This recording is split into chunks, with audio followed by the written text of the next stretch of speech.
স্বাধীনতা কোনো একজন ব্যক্তির নির্দেশে আসেনি, বরং দেশের সাধারণ মানুষ ও দেশপ্রেমিকদের আত্মত্যাগী এসেছে বলে মন্তব্য করেছেন স্থানীয় সরকার মন্ত্রী মির্জা ফখরুল ইসলাম আলমগীর।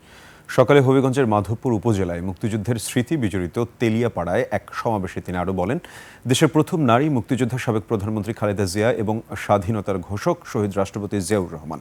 তেলিয়াপাড়া থেকে মুক্তিযুদ্ধের আনুষ্ঠানিক সূচনা হয় এবং এমএজি ওসমানী এর নেতৃত্বে সংগঠিত যুদ্ধ শুরু হয়। তবে আওয়ামী লীগ তার এই অবদানের যথাযথ মূল্যায়ন করেনি বলে অভিযোগ করেন মির্জা ফখরুল ইসলাম আলমগীর।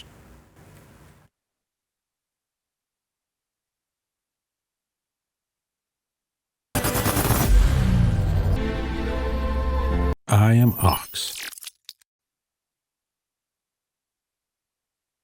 কোন একজন ব্যক্তির হুকুমে নির্দেশে, অর্থাৎ সেই একমাত্র ব্যক্তি শেখ মুজিবের নির্দেশে এখানে কিছু সংগঠিত হয় নাই। শেখ মুজিব সেদিন পাকিস্তান চলে গিয়েছিলেন বন্দী। লড়াই করেছে আমাদের দেশপ্রেমিক সৈনিকেরা, সেনাবাহিনীর সদস্যরা, আর সেই সঙ্গে আমাদের সাধারণ মানুষ, তরুণ যুবকেরা, ছাত্ররা ঝাঁপিয়ে পড়েছে, তাই না? ইতিহাস, তাই তো? আপনারা দেখবেন মুক্তিযুদ্ধের ইতিহাসের মধ্যে খুব কম জায়গায় এটার উল্লেখ আছে, অথচ এখান থেকে কিন্তু যুদ্ধের পরিকল্পনা শুরু হয়েছে। এমএজি ওসমানী সাহেবের নেতৃত্বে আমাদের স্বাধীনতার ঘোষক শহীদ প্রেসিডেন্ট জিয়াউর রহমান সাহেবের উদ্যোগে সব সেক্টর কমান্ডার এখানে মিলিত হয়ে সেই যুদ্ধের পরিকল্পনা করেছিলেন।